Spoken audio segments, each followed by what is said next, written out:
بسم اللہ الرحمن الرحیم نحمدہ ونصلی علی رسولہ الکریم اما بعد۔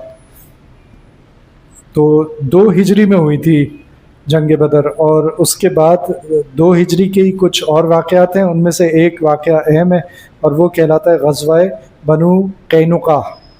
تو یہ غزوہ ہم عام لوگوں کو پتہ نہیں ہوتی، باقی کے نام تو سنے ہوتے ہیں، لیکن عربی زبان میں جھڑپوں کو بھی جنگ ہی کہا جاتا ہے۔ کوئی چھوٹی موٹی واردات یا جھڑپ ہو جائے اس کو بھی جنگ کہتے ہیں۔ تو اب اس کو جیسے ہم اس کو پڑھیں گے یا سمجھیں گے تو پھر ہمیں اندازہ ہوگا۔ تو مدینے میں یہود کے 3 قبائل تھے، ایک بنو قینقاع، ایک بنو نذیر اور ایک بنو قریظہ۔ تو ان 3 میں سے بنو قینقاع جو تھا وہ بڑے یعنی پیسے والا تھا، مرتبے والا تھا، تو اس کی ایک وہ اپنے آپ کو خود سمجھتے تھے کہ ہمارا قبیلہ جو ہے وہ اس کے سامنے دوسروں کی کوئی حیثیت نہیں ہے۔ مسلمانوں سے بھی حسد کرتے تھے، بغض رکھتے تھے، باوجود اس کے کہ ان سے معاہدہ ہوا تھا، لیکن دل میں انہوں نے مسلمانوں کی نفرت پالی ہوئی تھی۔ تو اب جب انہوں نے دیکھا کہ غزوہ بدر میں مسلمان غالب آ گئے اور کفار کو شکست ہو گئی، تو ایک نیا ان کے سامنے ایک نیا گروہ آ گیا جو ان سے برتر، ایسا لگ رہا تھا کہ ان سے بہتر ہو گیا، ان سے برتر ہو گیا ہے کوئی۔ تو ان کو پھر اور زیادہ حسد ہونی شروع ہوئی، تو انہوں نے مسلمانوں کو جو یعنی ان کا عناد یا ان کا بغض ظاہر ہونا شروع ہو گیا۔ تو ایک واقعہ ہوا، وہ واقعہ یہ تھا کہ یہ لوگ جو تھے سونے کا کاروبار کرتے تھے، یعنی اتنے پیسے والے لوگ تھے یہ۔ تو ایک مرتبہ ایک باپردہ مسلمان بازار میں گئی تو ایک دکاندار کے پاس، تو اس نے کہا کہ اپنا چہرہ کھولو، چہرے سے پردہ ہٹاؤ۔ تو اس نے منع، یہ یہودی تھا، تو اس نے عورت نے منع کیا، تو اس نے ایک شرارت کی کہ اس کے جو چادر تھی اس کو باندھ دیا کسی چیز سے، کہ جیسے یہ واپس جائے گی تو وہ چادر کھنچ جائے گی تو اس کے چہرے سے پردہ ہٹ جائے گا۔ تو ایسا ہی ہوا اور وہ پردہ ہٹ گیا چہرے سے۔ تو پھر ایک مسلمان وہاں پہ موجود تھا، اس کو بہت غصہ آیا، اس نے اس کو قتل کر دیا، اس یہودی کو۔ تو یہ بات پھر نبی کریم صلی اللہ علیہ وسلم تک پہنچی، اور بنو قینقاع نے یہ شور مچانا شروع کر دیا کہ ہم سے تو معاہدہ کیا ہوا تھا اور ہمارے آدمی کو قتل کر دیا۔ تو آپ نبی کریم صلی اللہ علیہ وسلم صحابہ کو ساتھ لے کر بنو قینقاع کے پاس گئے اور ان کا جو علاقہ تھا اس کا محاصرہ کر لیا، اور ان کو بتایا کہ بھائی ہمارا تم سے معاہدہ ہے، تو یہ حرکت تم نے ہمارے ساتھ کیوں کی ہے؟ تو انہوں نے کہا کہ کوئی معاہدہ نہیں ہے، ختم، آج سے معاہدہ ختم، یہ یہود نے ان سے کہا۔ جب انہوں نے یہ کہہ دیا تو آج جو کچھ ہو رہا ہے نا، اسرائیل، ایران، فلسطین، اس سے ذرا اس کی مماثلت دیکھیں کہ کتنا ان کے اندر تکبر تھا کہ پہلے تو اس طرح معاہدے کے ختم کرنے کا اعلان کر دیا، پھر مسلمانوں نے ان کا محاصرہ کر لیا کہ اب ہم تمہیں نہیں چھوڑیں گے۔ تو پھر جو تھے وہ ہار مان لی اور کہا کہ مطلب مسلمانوں نے یہ شرط لگائی کہ اب یہاں سے نکلو، اب تم یہاں نہیں رہ سکتے، تم نے جو حرکت کی، اب معاہدہ توڑا ہے، اب تم یہاں نہیں رہ سکتے۔ تو اب اگر اتنا تکبر تھا اپنی طاقت کے اوپر تو لڑتے، لیکن انہوں نے کہا ٹھیک ہے ہم یہ جگہ چھوڑ کے جا رہے ہیں، اور چھوڑ کے چلے گئے۔ اب اس جو ابھی پچھلے دنوں جو کچھ ہوا ہے نا، ایران نے جو حملہ کیا اسرائیل کے اوپر، تو ہم نے کیا دیکھا کہ یہ وہی قوم تھی جو ہنسا کرتی تھی مسلمانوں کو مرتے ہوئے دیکھ کر، شہید ہوتے ہوئے دیکھ کر، بچوں کو جلتے ہوئے دیکھ کر یہ لوگ ہنسا کرتے تھے، لیکن جب ان کے اپنے اوپر حملہ ہو گیا تو پھر یہ ایسے بھاگے ہیں، کشتیوں میں بھی بھاگے ہیں، اور ان کے گھر بھی تباہ ہوئے، اور سرنگوں کے اندر چھپ رہے تھے، اور شاپنگ مالز کے اندر چھپ رہے تھے، یہ ان کا حال ہو گیا۔ اتنا تکبر تھا ان کے اندر، اور پھر ان کے ساتھ یہ ہوا۔ تو یہ ایسی ہی قوم ہے، اس کے ساتھ اگر مسلمان کھڑے ہو جائیں اس کے سامنے تو پھر یہ کسی قابل نہیں ہے۔ تو یہ ایک واقعہ تھا جو قابل ذکر تھا۔ پھر ایک واقعہ اور تھا،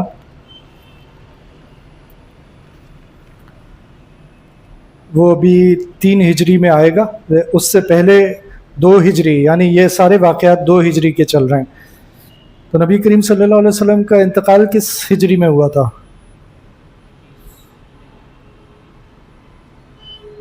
10 ہجری میں ہوا تھا۔ 11 ہجری میں ہوا تھا اور 10 سال پورے ہو جی نبی کریم صلی اللہ علیہ وسلم کا. تو اب 2 ہجری ہو گیا ہے، یعنی اب نبوت کے 8 سال باقی رہ گئے.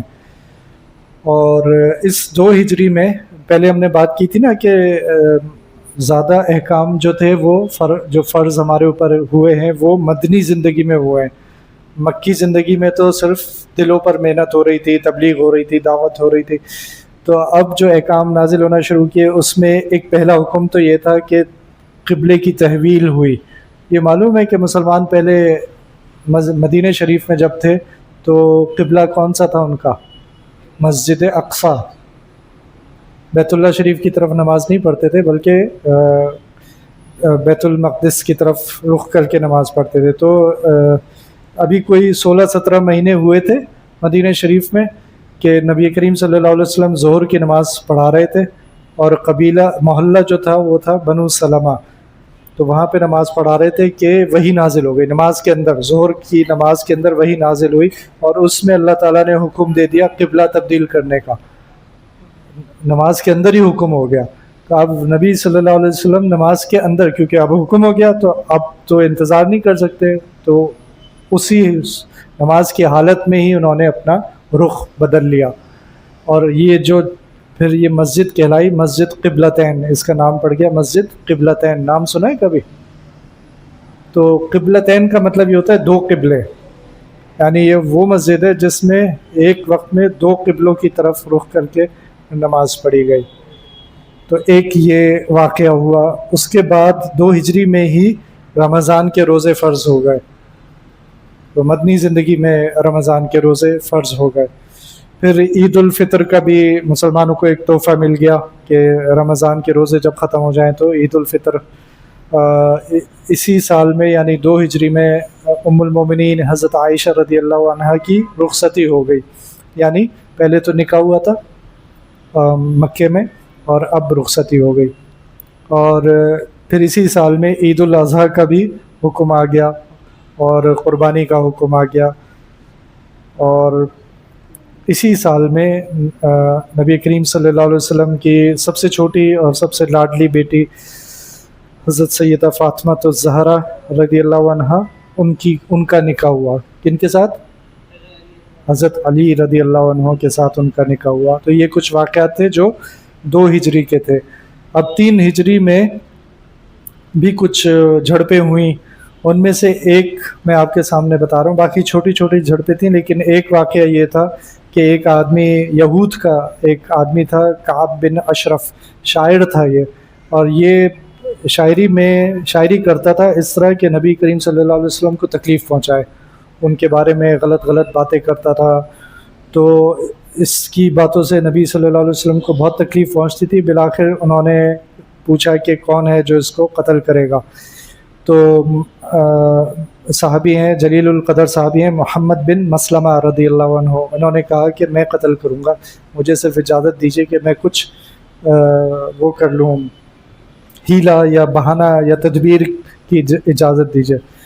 تو رسول اللہ صلی اللہ علیہ وسلم نے اجازت دی. محمد بن مسلمہ جو تھے وہ کعب بن اشرف کے پاس گئے اور اس سے کہا، اس طرح بات کی کہ اس کا بھروسہ حاصل ہو جائے، اس سے دوستی ہو جائے، اور اس سے کہا کہ یہ محمد جو ہیں انہوں نے تو ہماری زندگی بڑی مشکل کر دی ہے، ہم پر زکوٰۃ اور یہ اس طرح روزے وغیرہ ہماری زندگی مشکل کر دی ہے، تو میں تو ان کے ساتھ نہیں ہوں. تو ایک طرح سے اس کا بھروسہ حاصل کر لیا، اعتماد حاصل کر لیا. اور پھر اس سے کہا کہ مجھے کچھ اناج کی ضرورت ہے تو میں دوبارہ آپ کے پاس آؤں گا. پھر دوبارہ اس کے پاس گئے اپنے ایک ساتھی کے ساتھ، اور اس کی پھر وہ نیچے آیا، خوشبو اس نے، کیونکہ وہ امیر آدمی تھا، بڑی خوشبو لگا کے رکھتا تھا. تو اس کی بیوی نے منع کیا کہ مجھے شک ہو رہا ہے کچھ گڑبڑ ہے. تو انہوں نے کہا نہیں وہ اپنا ہی آدمی ہے. تو یہ چلا گیا باہر اور انہوں نے کہا کہ تم نے تو کیسی خوشبو لگائی ہے، تمہارے پاس تو کتنی زبردست خوشبو ہے، ذرا قریب سے سنگھاؤ. تو اس کو قریب کر کے اس کو پکڑ لیا اس کو گردن سے، اور دوسرے نے اس کی گردن کاٹ دی.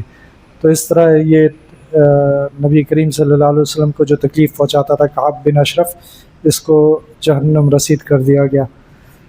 اب یہ بھی 3 ہجری کا واقعہ تھا، اور اگلا جو ہم اصل جس پہ آ رہے ہیں وہ اب غزوہ احد پہ آ رہے ہیں، وہ بھی 3 ہجری کا واقعہ ہے۔ تو کل ہم نے آپ لوگوں نے غزوہ احد کا نام لیا تھا، لیکن بڑی جنگوں میں یہ دوسری جنگ ہے۔ غزوہ احد یہ تیسرے سال میں ہوئی تھی ہجرت کے، تو اس کے بارے میں آج ہم پڑھیں گے۔ اور سب سے پہلے یہ کس وجہ سے ہوئی اس پہ بات کریں گے۔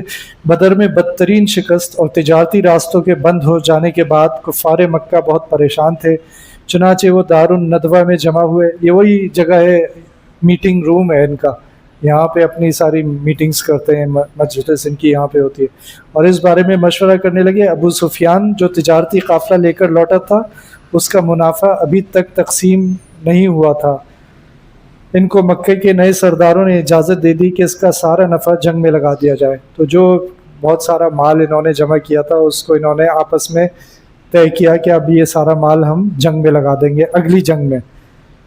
تو وہ جنگ کون سی تھی؟ وہ یہی جنگ تھی جس کا اب ہم ذکر کر رہے ہیں، کہ اس طرح تقریباً 3,000 کا لشکر بھرپور تیاری کے ساتھ مسلمانوں کے خلاف جنگ کے لیے روانہ ہوا۔ پہلے 1,000 تھے بدر میں، اور اب انہوں نے کہا اب ہم نہیں چھوڑیں گے، اب پوری قوت کے ساتھ جائیں گے۔ 3,000 لوگ تھے۔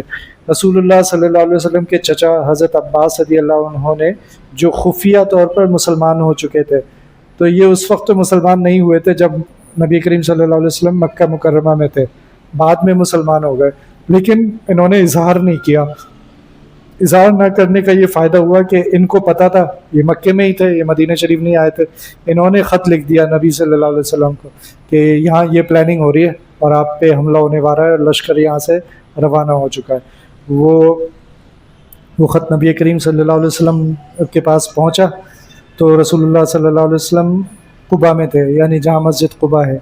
شب جمعہ کو یہ اطلاع پہنچی تھی، آپ نے حالات کی تحقیق کے لیے انس اور مونس کو بھیجا۔ انہوں نے اطلاع دی کہ کفار کا لشکر بالکل قریب پہنچ گیا ہے۔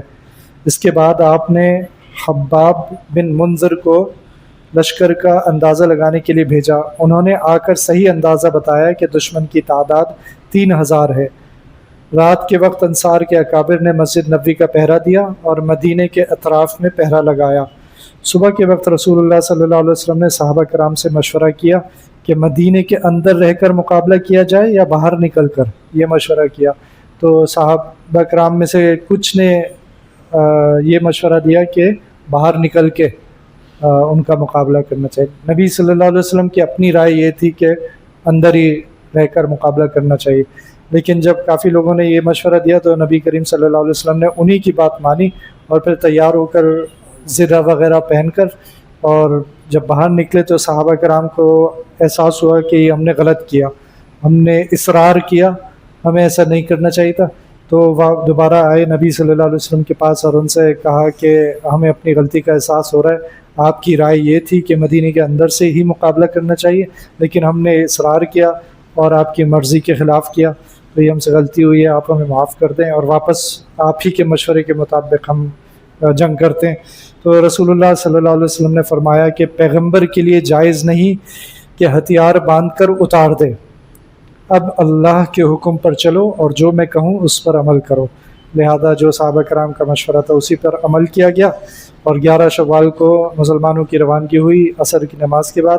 1,000 کا لشکر، اب مسلمانوں کا لشکر 1,000 کا تھا، احد کی جانب روانہ ہوئے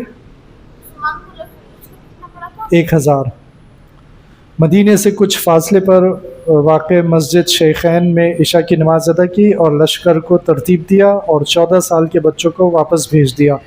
ایک کم سن صحابی حضرت رافع بن خدیج رضی اللہ عنہ، جو اچھے تیر انداز تھے، قد ان کا دراز تھا، پنجوں کے بل کھڑے ہو گئے، ان کو اجازت مل گئی۔ سمجھ آیا یہ کیا بات ہوئی ہے؟ نہیں سمجھ آیا؟ نہیں سمجھ آیا؟ عمر، ہوا یہ کہ ایک صحابی جو کم عمر تھے اور کم عمر کو اجازت نہیں تھی جنگ میں جانے کی، تو لیکن وہ قد میں بڑے تھے، اونچے تھے، اور یہ دکھانے کے لیے کہ میں اور بھی یعنی عمر میں بڑا ہوں، وہ اپنے پنجوں پہ کھڑے ہو گئے، یعنی اور اپنا قد اونچا کر لیا۔ تو وہ اپنی عمر سے ویسے بھی بڑے لگتے تھے، تو یہ شوق تھا ان کا جنگ میں شامل ہونے کا۔ تو یہ بات ہمارے لیے بھی اہم ہے نا، کیونکہ ہم بھی بچے ہیں، ہمیں بھی شوق ہونا چاہیے، ہے نا۔ ہونا چاہیے نا شوق. نہیں ہنسی کیوں آ رہی ہے تمہیں؟ اچھا تو اب اگلا واقعہ دیکھیں. یہ دیکھ کر ایک اور کم سن صحابی حضرت سمرہ بن جندب رضی اللہ عنہ نے بھی اجازت طلب کی کہ ان کا رافع سے مقابلہ کروا لیا جائے. تو پھر ایک اور کم سن صحابی حضرت سمرہ بن جندب نے بھی اجازت طلب کی کہ ان کا رافع سے مقابلہ کروا لیا جائے. یعنی یہ بھی کم عمر تھے اور یہ بھی چاہ رہے تھے جانا، اور لیکن یہ دیکھنے میں ویسے نہیں تھے جیسے رافع تھے. تو انہوں نے یہ ترکیب چلی کہ انہوں نے کہا میرا مقابلہ رافع سے کروا لیں، پہلوانی کروا لیں، اگر میں نے اسے ہرا دیا تو مجھے بھی شامل کر لیں. اور رافع کے ساتھ یہ طے کر لیا کہ تم ہار جانا. تو رافع ہار گئے ان کے ساتھ، تو اس طرح یہ بھی لشکر میں شامل ہو گیا. تو اس زمانے کے بچوں کو اتنا شوق ہوا کرتا تھا جہاد کا. صبح سے کچھ دیر پہلے رسول اللہ صلی اللہ علیہ وسلم نے روانگی کا حکم دیا کیونکہ کافر احد کے میدان میں پہنچ چکے تھے. تو شوت نامی مقام پر پہنچ کر عبداللہ بن ابی منافق، یہ ایک بظاہر مسلمان تھا لیکن منافق تھا، اور یہ مسلمانوں کے ساتھ لشکر میں شامل تھا، اپنے 300 ساتھیوں کے ساتھ یہ کہہ کر واپس لوٹ گیا کہ جب ہماری بات نہیں مانی گئی تو ہم کیوں جائیں. اس نے شروع میں کہا تھا کہ مدینے کے اندر ہی رہ کر مقابلہ کریں، باہر نہیں جائیں. تو اب اس کی بات نہیں مانی گئی تو اس نے یہاں پر 300 لوگوں کو اپنے ساتھ شامل کر کے وہاں سے نکل آیا اور انتشار ڈالنے کی کوشش کی.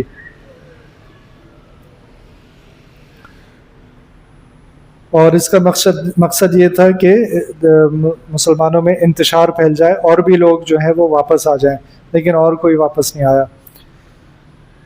اچھا پھر نبی کریم صلی اللہ علیہ وسلم نے اپنے لوگوں کو مختلف جگہ پر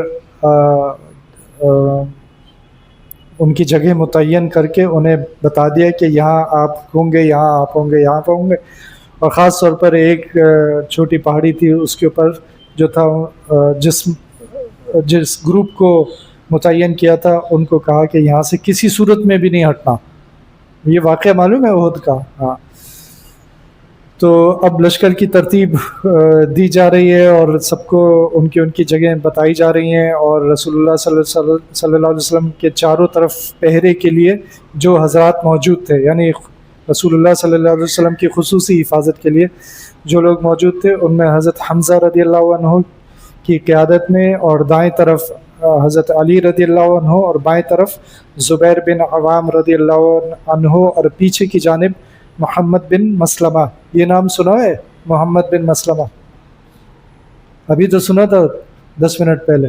اسی نے تو مارا تھا کعب بن اشرف، انہوں نے ہی تو مارا تھا کعب بن اشرف کو، وہ جو شاعر تھا. تو کافروں کی مرکزی کمان جو تھی وہ ابو سفیان کے پاس تھی. اب دونوں لشکروں کا موازنہ اگر کریں تو اسلام یعنی مسلمانوں کا لشکر جو تھا اس میں 1000 افراد تھے، اور کفار کے لشکر میں 3000 تھے. اور پھر گھوڑوں کی تعداد یہ تھی کہ مسلمانوں کے پاس کتنے گھوڑے ہوں گے اب اندازاً لگائیں. 700. 2 گھوڑے تھے مسلمانوں کے پاس، اور کفار کے پاس 200 گھوڑے تھے. اونٹ مسلمانوں کے پاس کتنے ہوں گے؟ 30 ہوں گے، ایک بھی نہیں تھا. اور ان کے پاس 3000 اونٹ تھے. زرہ، یہ وہ حفاظتی لباس ہوتا ہے زرہ، یہ مسلمانوں کے پاس 100 تھے اور ان کے پاس 700. تو ابھی بھی مسلمان وسائل کے اعتبار سے بہت ہی کمزور تھے. تو اس دوران بھی ایک سازش ہوئی. ابو عامر راہب جو اصلاً مدینے کا رہائشی تھا، بڑا نیک مشہور تھا، جب رسول اللہ صلی اللہ علیہ وسلم مدینہ تشریف لے آئے تو یہ حسد میں مبتلا ہو کر مکہ مکرمہ چلا گیا. یعنی مدینہ شریف میں اس کو بڑا نیک سمجھا جاتا تھا، لیکن جب نبی صلی اللہ علیہ وسلم آ گئے تو اب اس کو کوئی گھاس نہیں ڈالتا تھا، تو اس کو بہت برا لگا. تو وہ مکہ مکرمہ چلا گیا اور وہاں کافروں کے ساتھ مل گیا. تو غزوہ احد میں یہ کافروں کا ساتھی بن کر آیا. کافروں سے کہا تم دیکھنا میں مسلمانوں میں کیسے پھوٹ ڈالتا ہوں. میدان میں اترا اور پکار کر کہا کہ اوس والو، اوس جو قبیلہ تھا اس کو مخاطب کر کے کہا اور سوالو تم مجھے جانتے ہو، میں ابو عامر ہوں۔ اس کا مقصد یہ تھا کہ میری پارسائی، میری نیکیوں کو یاد کر کے کچھ لوگ مسلمانوں سے الگ ہو جائیں گے، لیکن مسلمانوں نے صاف جواب دیا کہ تم ایک فاسق آدمی ہو، ہمیں تمہاری بات پر کوئی اعتبار نہیں۔ تو وہ ناکام واپس لوٹ گیا۔ یہ ایک پہلی سازش تھی۔ پھر دوسری سازش، ابو سفیان نے مسلمانوں کے لشکر میں پھوٹ ڈالنے کے لیے انصار کے پاس پیغام بھیجا کہ ہمارا تم سے کوئی جھگڑا نہیں ہے، تم درمیان سے ہٹ جاؤ۔ لیکن مسلمانوں نے ایک ہی جواب دیا کہ ہم سب ایک ہیں اور سبھی سے تمہارا جھگڑا ہے۔ وہ کہہ رہے ہیں ہمارا تم سے کوئی جھگڑا نہیں ہے، مکے والے کہہ رہے ہیں، یہ کہہ رہے ہیں ہم سب کا تم سے جھگڑا ہے۔ تو اس طرح یہ دونوں سازشیں ناکام ہو گئیں۔ پھر جنگ کا پہلا مرحلہ، کافروں کی طرف سے جھنڈا بردار قبیلے عبدالدار کے لوگ یک کے بعد دیگرے للکارتے ہوئے میدان میں کودے۔ تو یہ پہلا مرحلہ جو تھا، اس میں یہ نہیں تھا کہ سب ایک ساتھ جنگ میں شامل ہو گئے ہوں، بلکہ شروع میں ایک چھوٹا سا گروپ تھا ایک طرف اور دوسری طرف دوسرا گروپ تھا، ان کی آپس میں لڑائی ہوئی۔ تو مسلمانوں کی طرف سے حضرت علی، حضرت طلحہ، حضرت حمزہ اور حضرت زبیر رضی اللہ عنہم ایک کے بعد دیگرے میدان میں نکلے اور کفار کے تقریباً 22 افراد ہلاک کر دیے۔ یہ 4 آدمیوں نے 22 لوگوں کو ہلاک کر دیا اور ان کے حوصلے پست ہو گئے۔ اس کے بعد عام لڑائی شروع ہو گئی۔ دونوں طرف سے خوب زور و شور سے حملے ہو رہے تھے اور حضرت حمزہ رضی اللہ عنہ صفوں کو چیرتے ہوئے نکل جاتے تھے۔ رسول اللہ صلی اللہ علیہ وسلم نے اپنی تلوار اٹھائی اور پوچھا کہ اس کا حق کون ادا کرے گا؟ کئی صحابہ آگے بڑھے لیکن آپ نے کسی کو نہ دی۔ حضرت ابو دجانہ رضی اللہ عنہ آگے بڑھے اور پوچھا کہ اللہ کے رسول، اس تلوار کا حق کیا ہے؟ تو رسول اللہ صلی اللہ علیہ وسلم نے فرمایا، اللہ کے راستے میں اللہ کے دشمنوں کو ہلاک کرے اور کسی مسلمان پر نہ اٹھے۔ ابو دجانہ رضی اللہ عنہ نے وہ تلوار لی اور اکڑ کر میدان میں چلنے لگے۔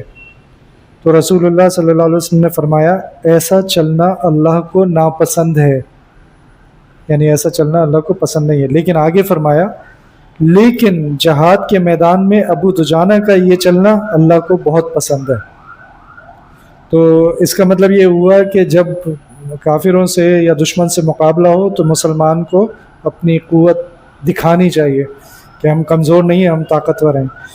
وہ میدان میں ایک کنارے سے دوسرے کنارے تک جاتے تھے اور یہ کہتے تھے کہ میں نے اس نخلستان میں اللہ تعالیٰ اور اس کے رسول سے یہ وعدہ کیا ہے کہ اللہ کے دشمنوں کو ماروں گا۔ اس طرح جنگ کا پہلا مرحلہ ختم ہوا اور اس میں مسلمان کامیاب ہو گئے۔ تو یہ وہ جنگ کا غزوہ احد میں ہوا یہ تھا کہ مسلمان کامیابی کی طرف جا رہے تھے، لیکن ایک پھر موقع آیا، وہ جو دوسرا مرحلہ تھا جس میں پھر کچھ غلطی ہو گئی تو پھر نقصان ہو گیا۔ تو دوسرا مرحلہ یہ تھا کہ کوہ رمات پر جس جماعت کو رسول اللہ صلی اللہ علیہ وسلم نے متعین فرمایا تھا، اس نے جب دیکھا کہ کافروں کو شکست ہو گئی ہے تو وہ اپنی جگہ چھوڑ کر ٹیلے سے نیچے اترے۔ عمر یہ واقعہ سنا ہے؟ نہیں سنا؟ ان کے امیر حضرت عبداللہ بن جبیر رضی اللہ عنہ نے ان کو بہت سمجھایا۔ ان کے امیر جو تھے انہوں نے روکا کہ بھائی حضور نے منع کیا ہے، لیکن انہوں نے ایک نہ مانی اور یہ کہا کہ جنگ ختم ہو گئی ہے۔ اصل میں وہ سمجھے تھے کہ جنگ اب ختم ہو گئی، ہم تو جیت گئے، تو اب یہاں ٹھہرنے کا کوئی فائدہ نہیں ہے۔ ٹیلے پر حضرت عبداللہ بن جبیر رضی اللہ عنہ سمیت صرف 10 آدمی رہ گئے۔ کافروں کی کمان جو تھی وہ خالد بن ولید کے ہاتھ میں تھی۔ انہوں نے جب دیکھا کہ ٹیلے پر زیادہ لوگ نہیں رہے تو پیچھے سے آ کر حملہ کر دیا۔ خالد بن ولید بہت ہی یعنی عقل مند بھی تھے اور جنگی ترکیبیں انہیں بہت اچھی آتی تھیں، تو وہ نظر رکھی ہوئی ہوگی انہوں نے کہ اس وقت مسلمان کہاں ہیں، کون کہاں پر کھڑا ہے۔ انہوں نے دیکھا کہ جب یہ ٹیلے پہ سے جگہ جو تھی یہاں پہ سے اکثر چلے گئے تو انہوں نے پیچھے سے آ کر حملہ کر دیا۔ یہ تھا وہ نقصان جو پھر مسلمانوں کو پہنچا اور پھر اس کے نتیجے میں بہت زیادہ نقصان پہنچا۔ ٹیلے پر موجود صحابہ زیادہ دیر تک مقابلہ نہ کر سکے، کافروں کے لیے راستہ صاف ہو گیا اور انہوں نے زوردار حملہ کیا جس کے نتیجے میں بہت سے مسلمان شہید ہو گئے۔ حضرت حمزہ رضی اللہ عنہ کو وحشی نے نیزہ مار کر شہید کر دیا۔ یہ کون تھے حضرت حمزہ؟ پہلے بھی ذکر آیا تھا ان کا، بالکل شروع میں ذکر آیا تھا جب ہم نے یہ کورس شروع کیا تھا۔ یہ وہ تھے جنہوں نے ابو لہب کے سر پہ تلوار ماری تھی۔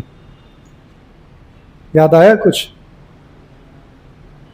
ابو لہب کے سر پہ تلوار ماری تھی اور پھر نبی کریم صلی اللہ علیہ وسلم کے پاس جا کر بتایا تھا کہ میں نے اس کو، اور یہ اس وقت مسلمان نہیں ہوئے تھے. ہاں ہاں. تو پھر یہ نبی کریم صلی اللہ علیہ وسلم نے ان سے فرمایا تھا کہ میں تم سے اس وقت خوش ہوں گا جب تم ایمان لے آؤ گے. تو یہ فوراً انہوں نے کلمہ پڑھ لیا تھا. اب یاد آیا کچھ؟ بادام کھانے کی ضرورت ہے.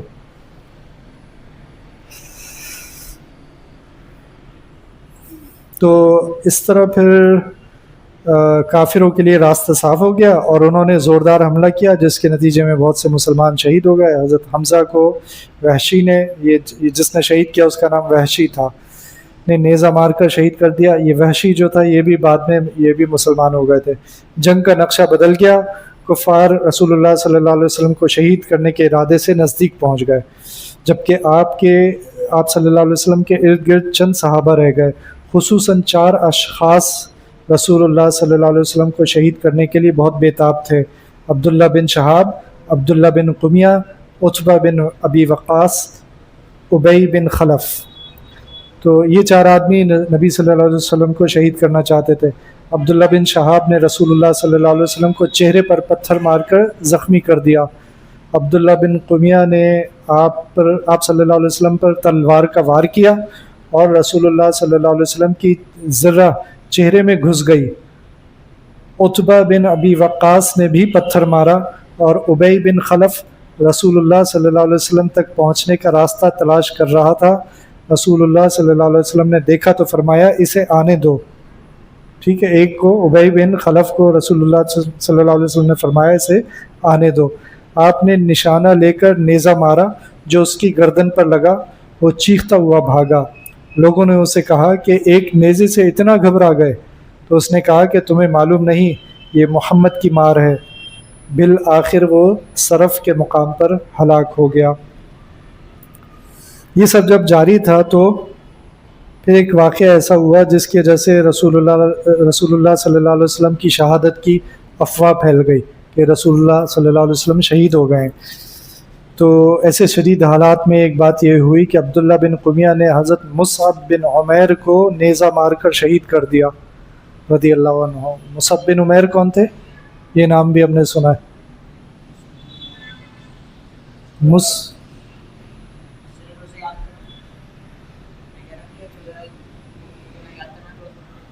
یاد کرواؤں گا تو پھر فائدہ کیا، پھر بتا ہی دیتا ہوں. اچھا جی چلو یاد کرواتا ہوں. جب مدینہ شریف سے مسلمان آ رہے تھے اور یعنی مسلمان ہونے کے لیے کچھ لوگ آئے تھے، ہجرت نہیں ہو رہی تھی. رسول اللہ صلی اللہ علیہ وسلم سے بیعت کرنے کے لیے مسلمانوں کے ایک پہلے گروپ آیا تھا 6 لوگوں کا، پھر 7 لوگوں کا آیا تھا. اب میں نے یاد دلا دیا. ہاں ان کے لیے انہوں نے کہا تھا ہمارے لیے کہ وہ معلم بھیج دیجئے تاکہ وہ ہمیں دین کی باتیں سکھائیں. رسول اللہ صلی اللہ علیہ وسلم نے حضرت مصعب بن عمیر رضی اللہ عنہ کو بھیجا تھا. وہ اس غزوہ میں شہید ہو گئے.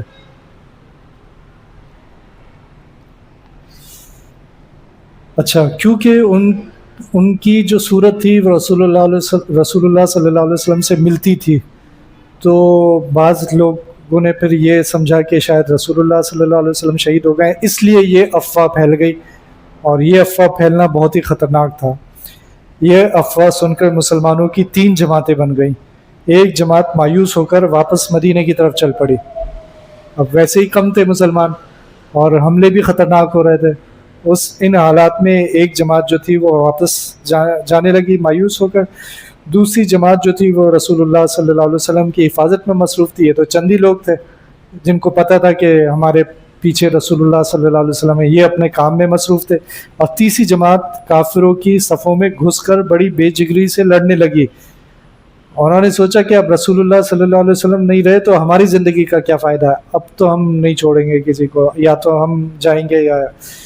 تو یہ تیسری جماعت تھی. ابتدا میں رسول اللہ صلی اللہ علیہ وسلم کے گرد 9 صحابہ کرام تھے، لیکن شہید ہوتے ہوتے صرف 2 صحابہ حضرت طلحہ بن عبیداللہ رضی اللہ عنہ اور سعد بن وقاص رضی اللہ عنہ رہ گئے۔ حضرت طلحہ نے رسول اللہ صلی اللہ علیہ وسلم کو ڈھانپ لیا اور اپنی کمر پر تیر کھا کر آپ کی حفاظت کی، یعنی مسلسل تیر آ رہے تھے تو انہوں نے پورا کور کر لیا اور اپنی کمر پر تیر لیتے رہے۔ انگلیاں کٹ گئیں، ہاتھ شل ہو گیا، لیکن انہوں نے رسول اللہ صلی اللہ علیہ وسلم کا ساتھ نہ چھوڑا، اور جب رسول اللہ صلی اللہ علیہ وسلم کمزوری کی وجہ سے ایک گڑھے میں گر گئے تو انہوں نے رسول اللہ صلی اللہ علیہ وسلم کو ایک اونچی جگہ پر لا کر بٹھایا۔ اس موقع پر رسول اللہ صلی اللہ علیہ وسلم نے ان کے بارے میں فرمایا، جو کسی شہید کو زندہ زمین پر چلتا ہوا دیکھنا چاہے تو وہ طلحہ کو دیکھ لے۔ یہ ان کو مرتبہ مل گیا، زندہ ہونے کی حالت میں شہید کا درجہ مل گیا۔ اور فرماتے کہ اپنے بھائی کی حفاظت کرو، اس نے اپنے لیے جنت واجب کر لی ہے۔ اتنا بڑا رتبہ تھا حضرت طلحہ کا۔ حضرت ابو بکر صدیق رضی اللہ عنہ ان کے بارے میں فرمایا کرتے تھے کہ جنگ احد کی فتح کا صحرا طلحہ کے سر ہے۔ اور یہ جنگ احد کی فتح کا کیا مطلب ہے یہ ہم بعد میں بات کریں گے اس کے اوپر انشاءاللہ، کیونکہ شکست نہیں ہوئی تھی اور ایک طرح سے فتح بھی ہو گئی تھی، اس پہ بعد میں انشاءاللہ بات کریں گے۔ حضرت سعد رضی اللہ عنہ جب کافروں کو، یہ دوسرے صحابی تھے جو بچ گئے تھے، جب کافروں کو تیر مارتے تو رسول اللہ صلی اللہ علیہ وسلم صحابہ سے کہتے کہ ان کو تیر اٹھا کر دو۔ رسول اللہ صلی اللہ علیہ وسلم حضرت سعد سے کہتے کہ مارو اے سعد، میرے ماں باپ تم پر قربان ہو۔ تو یہ وہ صحابی تھے حضرت سعد کہ تمام صحابہ تو اپنے لیے کہا کرتے تھے کہ یا رسول اللہ میں اور میرے باپ آپ پر قربان، لیکن یہ وہ صحابی تھے جن کے لیے رسول اللہ صلی اللہ علیہ وسلم نے فرمایا کہ میں اور میرے ماں باپ تم پر قربان۔ کیا بات، نہیں یہ فرمایا کہ میرے ماں باپ تم پر قربان۔ ایک کافر نے ایک مسلمان خاتون کو نیزہ مارا جس سے ان کا پردہ کھل گیا۔ رسول اللہ صلی اللہ علیہ وسلم نے حضرت سعد سے کہا اس کا نشانہ لے کر مارو۔ حضرت سعد نے ایسا نشانہ لے کر تیر مارا کہ وہ کافر لڑکھڑاتا ہوا زمین پر جا گرا اور اس طرح اس کا سطر کھل گیا۔ رسول اللہ صلی اللہ علیہ وسلم یہ دیکھ کر اتنا ہنسے کہ آپ صلی اللہ علیہ وسلم کے دانت مبارک نظر آنے لگے۔ زور کا مارکا ہو رہا تھا کہ اتنے میں حضرت کعب بن مالک رضی اللہ عنہ کی نظر رسول اللہ صلی اللہ علیہ وسلم پر پڑی۔ یہ نام بھی یاد کر لیں، حضرت کعب بن مالک، یہ ایک بہت ہی اہم نام ہے اور ان کا ذکر قرآن شریف میں آیا ہے۔ کچھ آیات ہیں جن میں 3 صحابی ان کا ذکر آیا ہے، ان میں سے ایک کعب بن مالک ہیں۔ ان کا ذکر آئے گا غزوہ تبوک میں انشاءاللہ۔ انہوں نے چلا کر کہا کہ مسلمانوں، رسول اللہ صلی اللہ علیہ وسلم یہاں ہیں۔ چنانچہ مسلمان پروانہ وار جمع ہونا شروع ہو گئے، یعنی وہ تو سمجھ رہے تھے کہ شہید ہو گئے، جب یہ پتہ چلا زندہ ہیں تو بہت خوشی خوشی واپس آنے لگے اور رسول اللہ صلی اللہ علیہ وسلم کو اپنے گھیرے میں لے لیا۔ رسول اللہ صلی اللہ علیہ وسلم مسلمانوں کو لے کر احد سے ایک طرف آ گئے جو 3 اطراف سے پہاڑ سے ڈھکا ہوا تھا۔ ابو سفیان سمجھا کہ رسول اللہ صلی اللہ علیہ وسلم، ابو بکر اور عمر رضی اللہ عنہم سمیت مسلمانوں کی مرکزی قیادت شہید ہو گئی ہے۔ وہ ایک پہاڑی پر چڑھا۔ ابو سفیان سمجھا تھا کہ یہ 3 افراد جو ہیں یہ شہید ہو گئے ہیں، تو وہ ایک پہاڑی پر چڑھا اور اس نے کہا کیا تم میں محمد ہیں؟ کیا تم میں ابو قحافہ کے بیٹے ہیں؟ یہ حضرت ابو بکر تھے۔ کیا تم میں عمر بن خطاب ہیں؟ تو رسول اللہ صلی اللہ علیہ وسلم نے فرمایا کہ جواب مت دو، یعنی منع کر دیا، کوئی جواب نہیں دینا۔ اس نے نعرہ لگایا اعلو حبل، یعنی جی حبل۔ حضرت عمر رضی اللہ عنہ سے رہا نہ گیا۔ رسول اللہ صلی اللہ علیہ وسلم نے فرمایا جواب دے دو۔ تو انہوں نے، حضرت عمر نے نعرہ لگایا اللہ اعلی و اجل، یعنی وہ اپنے بت کا نعرہ لگا رہا تھا اور حضرت عمر نے اللہ کا نعرہ لگایا۔ اس نے کہا لنا العزى ولنا عزى لكم ولا عزى لكم، لنا العزى ولا عزى لكم، کہ ہمارے لیے تو عزہ ہے اور تمہارے لیے عزہ نہیں ہے۔ عزہ ان کا ایک بت تھا، تو کہہ رہے ہیں ہمارے لیے تو عزہ ہے، تمہارے لیے عزہ نہیں ہے۔ تو رسول اللہ صلی اللہ علیہ وسلم نے فرمایا اللہ مولانا ولا مولا لکم، جس کا مطلب یہ تھا کہ ہمارا مددگار تو اللہ ہے، تمہارا کوئی مددگار نہیں، یعنی تمہارے مددگار اللہ نہیں ہے۔ اس نے کہا کہ کیا تم میں محمد، ابو بکر اور عمر موجود ہیں؟ تو حضرت عمر رضی اللہ عنہ نے جواب دیا کہ ہاں موجود ہیں اور تمہاری باتیں سن رہے ہیں۔ ابو سفیان نے کہا کہ ہمارا اگلا مارکا بدر کا میدان ہوگا تو تمہارے شہیدوں کا اس جنگ میں مسئلہ کیا گیا ہے، میں نے اس کا حکم نہیں دیا تھا لیکن میں اس پر ناراض بھی نہیں ہوں۔ مسئلہ کیا ہوتا ہے معلوم ہے؟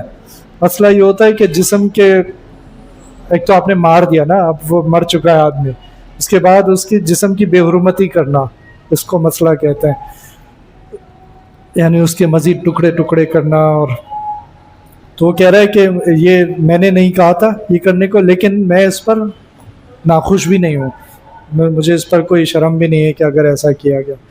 تو یوں احد کا مارکہ ختم ہوگا، 70 مسلمان اس مارکے میں شہید ہو گئے، خود رسول اللہ صلی اللہ علیہ وسلم شدید زخمی ہوئے، حضرت حمزہ رضی اللہ عنہ شہید ہوئے اور بہت سے مسلمان زخمی ہوئے۔ واپسی پر مسجد فسق میں زخمیوں کا علاج کیا گیا، رسول اللہ صلی اللہ علیہ وسلم کے زخموں پر خون بند کرنے کے لیے چٹائی جلا کر لگائی گئی۔ رسول اللہ صلی اللہ علیہ وسلم نے حضرت حمزہ کی لاش کو دیکھا تو آنکھوں میں آنسو آئے اور فرمایا کہ اگر مجھے اپنی پھوپھی صفیہ کا خیال نہ ہوتا تو میں ان کی لاش کو بغیر دفن کیے یوں ہی چھوڑنے کا حکم دیتا، جانور ان کی لاش کھا جاتے اور قیامت کے دن حمزہ ان جانوروں کے پیٹ سے نکل کر میدان حشر میں آتے، لیکن کیونکہ بہن سے برداشت نہ ہوگا اس لیے میں ایسا نہیں کہہ رہا۔ چنانچہ رسول اللہ صلی اللہ علیہ وسلم نے حضرت زبیر رضی اللہ عنہ سے فرمایا کہ اپنی والدہ کو حضرت حمزہ رضی اللہ عنہ کی لاش دیکھنے سے روک دو، کیونکہ لاش کا حال ایسا کر دیا تھا لوگوں نے وہ مسئلہ کر کے کہ وہ اس قابل نہیں تھی کہ اس کو دیکھا جائے۔ حضرت زبیر نے حضرت صفیہ رضی اللہ عنہ کو بتایا تو انہوں نے کہا کہ میرا بھائی اللہ کے راستے میں قربان ہوا ہے، میں اس پر کیوں جزا فضا کروں گی۔ شہدائے احد کو احد کے دامن میں دفن کر دیا گیا، ان کے رشتہ داروں نے خیال ظاہر کیا کہ ان کو مدینہ منتقل کر دیا جائے، لیکن رسول اللہ صلی اللہ علیہ وسلم نے فرمایا کہ نہیں، ان کو یہاں پر ہی دفن کیا جائے۔ رسول اللہ صلی اللہ علیہ وسلم احد کی طرف دیکھ کر فرماتے تھے کہ جبل یحبنا ونحبہ، کہ یہ پہاڑ ہم سے محبت کرتا ہے اور ہم اس سے محبت کرتے ہیں۔ احد پہاڑ کے بارے میں تو آپ لوگوں کو کبھی جانا ہونا مدینہ شریف انشاءاللہ عمرہ وغیرہ کرنے جائیں گے تو وہاں بھی جائیں گے تو احد پہاڑ کی بھی زیارت کریں گے انشاءاللہ، اور یہ جگہیں جو ابھی جن کا ذکر آ رہا ہے وہ جگہ بھی دیکھیں گے انشاءاللہ۔ تو وہاں جا کے احد پہاڑ سے آپ یہ کہہ بھی دیجیے گا کہ ہم تم سے محبت کرتے ہیں اور تم ہم سے محبت کرتے ہو۔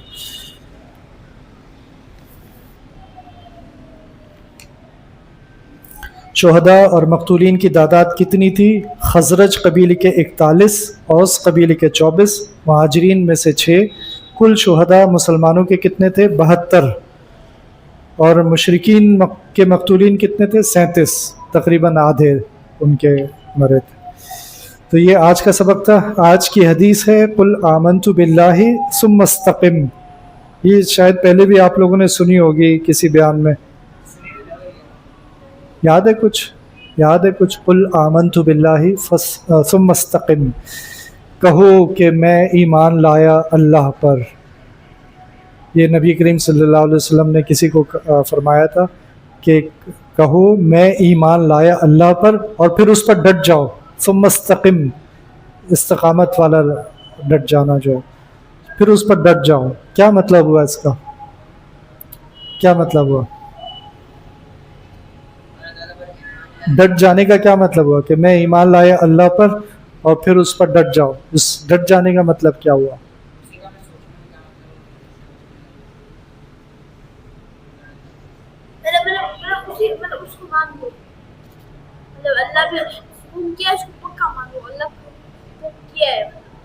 ہاں، عمل کرو۔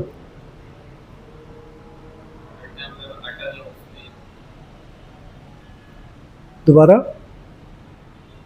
یہ صحیح کہہ رہے ہیں، عمل کرو، کہ اب جب اللہ کو مان لیا، اس پر اللہ پر ایمان لے آئے تو اب اللہ کے حکم کو مانو۔ ایمان لانے کا تو یہی مطلب ہے نا، بھی ہمارا ایمان ہے کہ آگ جلا دیتی ہے، اب عمل کیسے کریں گے؟ ہم آگ سے بچیں گے، یہی عمل ہے نا، کہ اگر کچھ چھوٹا سا بچہ ہے جس کو نہیں پتا آگ نقصان دے تو وہ تو آگ کو ہاتھ لگا لے گا، اس کا ہاتھ جل جائے گا، لیکن ہمارا ایمان ہے کہ آگ جلا دیتی ہے۔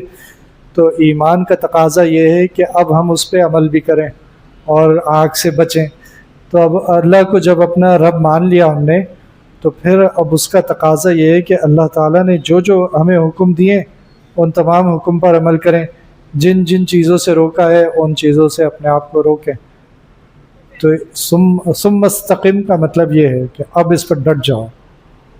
اب یہ نہیں کہ کبھی کہہ رہے ہیں کہ نہیں بھائی دنیاوی لات ساتھ لے کر چلنی پڑتی ہے، تو نہیں بھائی شادیاں اسی طرح ہوتی ہیں، ہم کچھ نہیں کر سکتے. یہ والی چیزیں جو ہے نا پھر اللہ تعالیٰ کی بارگاہ میں قبول نہیں ہوں گی. اللہ تعالیٰ ہم سب کو عمل کی توفیق عطا فرمائے، نبی کریم صلی اللہ علیہ وسلم کی زندگی پر سمجھنے اور اس پر عمل کرنے کی توفیق عطا فرمائے. ربنا تقبل منا انك انت السميع العليم وتب علينا انك انت التواب الرحيم وصلى الله تعالى على خير خلقه محمد وعلى آله واصحابه اجمعين آمين برحمتك يا رب.